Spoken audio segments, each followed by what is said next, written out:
Hello again. I'm Chris Lee of Southeastern 14, presented by Bearded Iris, here to bring you SEC baseball power rankings heading into the 9th week of play. And this is going to be the good and the bad style. Your team, I'm going to have something good for you and something bad for you on every team. These are my opinions for my reasons. If you're looking for confirmation bias, you could probably want to go elsewhere. If you're looking for thoughtful analysis on your team or everybody else's team, this is a good place to be because I've put a lot of time into this. I look at a lot of things. I look at records, run differentials, predictive computers, who you beat, those kind of things. So anyway, I promise you will get some things here you won't get other places. And if you say, hey, wait a minute, this team is higher or lower in the polls nationally than it is in your power rankings, well, guess what? You're probably going to be right in some cases because 5 of the top SEC teams are ranked in the top 6 nationally, according to D1 Baseball. So it's very crowded at the top in the SEC. We always start at the bottom. This week, that is Mississippi State, which has been there for a bit. I know that State now does not have the worst record in the league. State at 19-14, 3-9 in the league. The bad for State, it's got a minus 67 run differential in league play. That is 22 runs worse than the next worst SEC team, more than anyone in the league. It's got a 19.4% free pass rate. That's the worst in the league in league games. The good now, the schedule eases up. State's about to play 2 teams in its territory in the power rankings.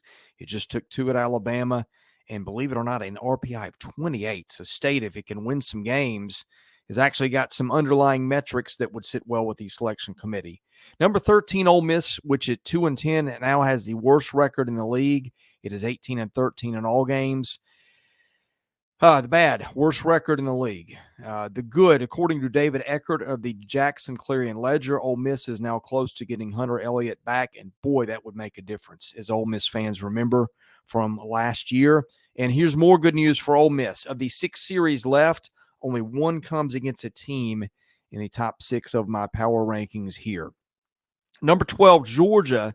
The bad, the Bulldogs are 3-9 in SEC games. And my guess is, looking at the schedule, Georgia will not make Hoover. It's got series ahead with Florida, Arkansas, Tennessee, LSU, and Missouri. That one on the road where Missouri's been tough. The good, Georgia found some pitching this weekend. Also a 37 RPI. So if Georgia does get hot, which it could do with the veteran lineup, that is NCAA tournament-worthy territory if the Bulldogs can put together some wins. And again, they'll come against good teams if Georgia gets them, and that will help too. Number 11, Auburn, 19-12 overall, 4-8 in the SEC. The bad, Auburn's got a minus 45 run differential and has allowed 114 runs in SEC games. That is the next worst to Mississippi State in both areas.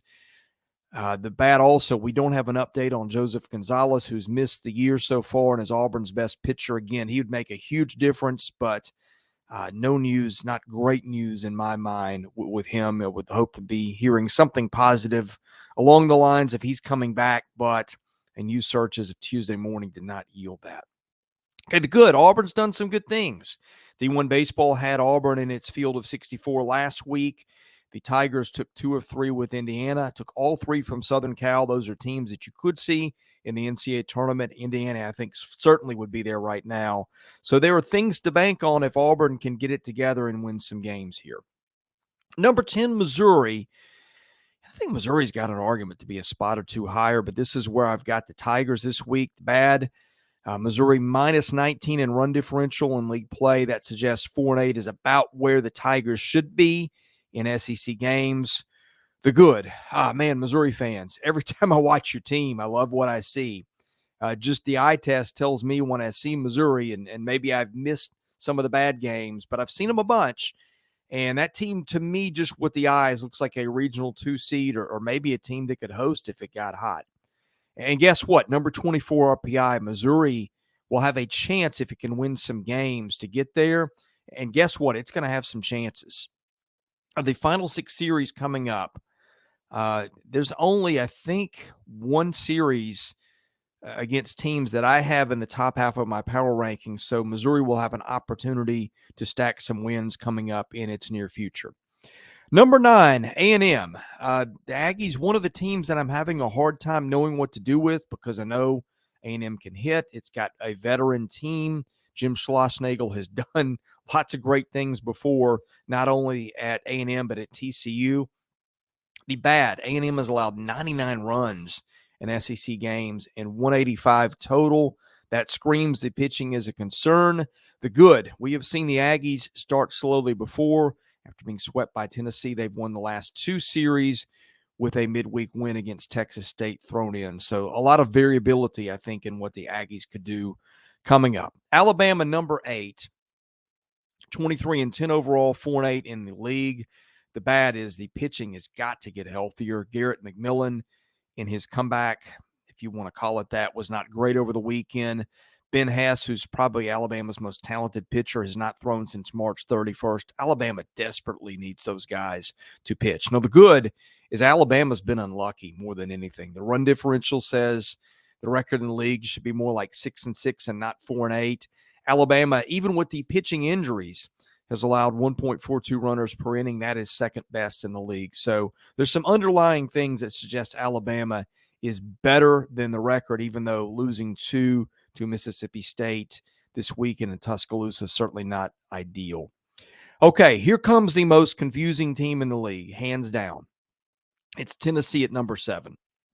Vols are 20-10, 5-7 in the league against a brutal schedule, which is not easing up the next couple of weekends.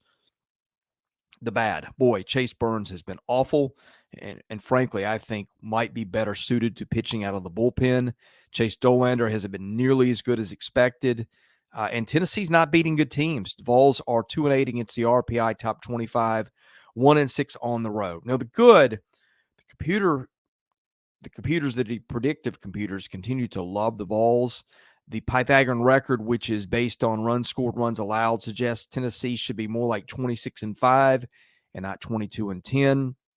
The predictive computers love the Vols. Kenneth Massey has Tennessee at 11. Boyd's World has the Vols at 23. Warren Nolan's ELO has Tennessee at 9, and Sonny Moore has them too. Again, issue for Tennessee is it's not beating good teams except on Sundays when Drew Beam has been money. So I'm very interested to see where it goes with the Vols, but the schedule is going to get a little bit easier in the coming weeks, and there will be some opportunities there for Tennessee to pick up some wins and maybe work itself back into the hosting mix.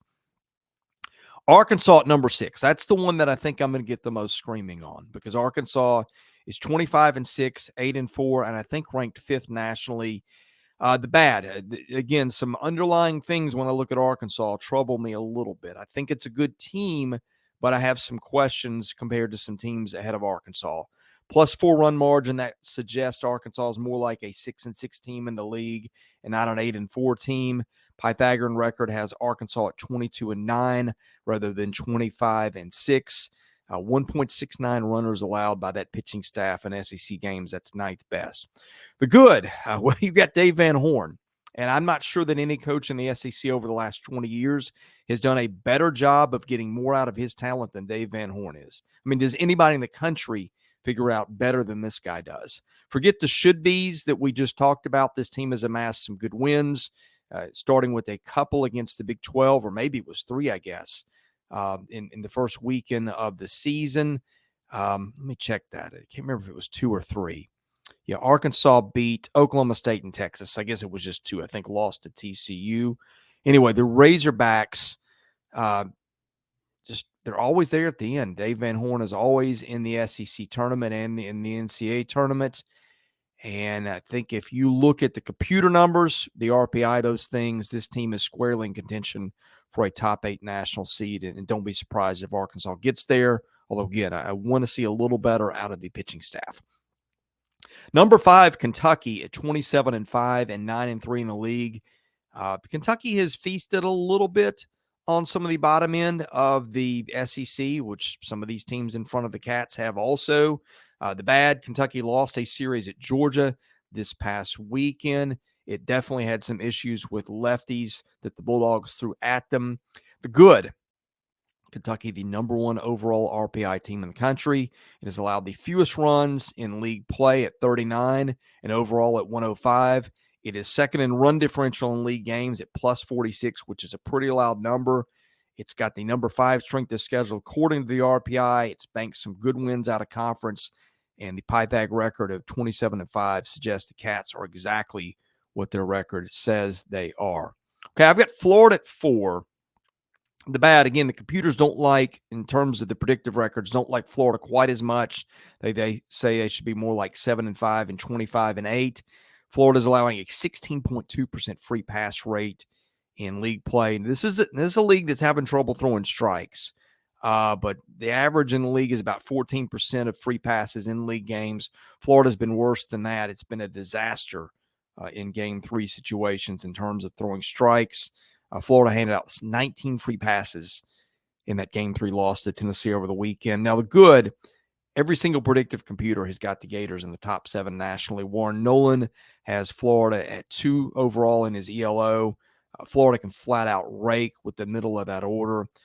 The pitching, I almost have to think, is going to be better than it's been because the Gators are talented. So Florida at number 4, I don't think that should shake anybody's tree for good or bad. You could argue Florida could be a spot lower. You could also argue the Gators could be a spot or 2 higher. South Carolina at number 3. The bad, Carolina's averaging about a runner and a half per inning given up in SEC games. That's not great, but it's also a league where pitchers are giving up base runners left and right. The component ERA in league play suggests the staff ERA should be closer to 5 in SEC games. That's what component ERA is taking your base runners, the number you've given up, the kind you've given up, putting that back together and saying, what would your ERA normally be under that circumstance? So there's a little bit of noise in Carolina's pitching numbers in the league, according to the computers that do these things. Good. This is a complete team. Forget all that stuff for a minute. It has been firing on all cylinders for the most part. That the power has been there. Petrie and Cassis have been hitting bombs left and right consistently. And this is a team that, without Becker and Sanders pitching at the level they can, it's still done great things. I mean, goodness gracious, 28-4 and 9-2. And you can get more out of Will Sanders and Becker than you've gotten if you're Carolina. So I'm buying this team at number 3 and looking forward to seeing Carolina in person in my backyard of Nashville this weekend. Carolina will come to Nashville to face Vandy, which I've got at 2. The Commodores 26-6 overall, 11-1. That leads the SEC outright. The bad for Vandy. Remember, this was not a team that was exactly mashing coming into league play, where it's seen some bad pitching staffs and taken advantage of that.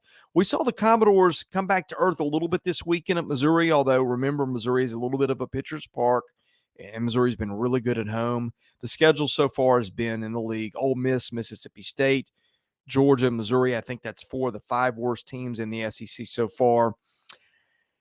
The good for Vandy, when you dig in, everything just screams this is a complete team, maybe the most complete team in the league. The component ERA in SEC games is 2.61. That suggests Vandy's pitching has been even better than what has been on paper. 1.11 base runners per innings pitched in league play. That is hands down the best in the league. That's a third of a runner better than the next best team, which is Alabama. Vandy's been hitting home runs. It went, a dozen plus games without an error. It's got a plus 87 run differential in league games. Yeah, I don't care if you're playing the bottom half of the league or not. SEC's a brutal league. It's tough to do that against anybody. Vandy's just been playing out of its mind. Now, I think that's going to come down to earth a little bit as the schedule gets a lot tougher, but we'll wait and see. Number 1, I've got LSU. 26-5, 7-4 in the league. And I think LSU and Vandy are going to be the 2 teams that at the end on the final weekend are probably going to be battling it out for the league's overall title. I would give LSU a small edge in that one based on schedules so far or schedules to come. The bad, LSU's pitching outside of Paul Skeens has been pretty disastrous in SEC games. LSU has allowed 71 runs in league games. That's without a game at South Carolina, and that's with Skeens pitching. 1.67 base runners per innings pitched in league play. That is the 8th worst in the league. The good, LSU has been the consensus number 1 team in the country all season for a reason. These dudes can flat out hit. Dylan Cruz is having a historic year. They got Tommy White. They got Gavin Dugas. They got a lot of dudes behind him. I think this team 1 to 9. I know the top part of the order gets a lot of attention, but I think they're still pretty scary if you look down the lineup at some of the other guys and the freshmen too. The fielding has been much, much better this year. Frankly, I think the pitching's got to be better. I think LSU's got a little bit more pitching talent than it's shown. Of course, LSU's had some pitching injuries. Hearing better things on Garrett Edwards than I did this weekend, just listening to the national guys talk. So hopefully he's not going to miss any time. He is a difference maker when he's in there. If you look at the remaining schedule, it gets easier for the Tigers. Again, I think it's a toss-up between Vandy and LSU to win the league. I might give LSU a small advantage there. And if you look at the predictive computers, the Tigers are number 1 in Warren Nolan's ELO and number 1 in Sonny Moore's rankings too, for whatever that's worth. Anyway, this has been your power rankings of SEC teams after 8 weekends of play. We appreciate our presenting sponsor, Bearded Iris. Hope you liked a little bit more in-depth analysis of some of these teams. We're not going to give you boilerplate content you'll get other places. I really try to do my homework and research, and yeah, I'll miss some things, but I'm trying to give you some things in an angle you're not going to get elsewhere. If you liked it, hit the like button, hit the subscribe button. We're going to try to come out with SEC baseball content just about every day between now and the end of the season. So best way to get that is, again, to hit that subscribe button. I'm Chris Lee for Southeastern 14, presented by Bearded Iris. Thank you for watching, and we'll see you again soon.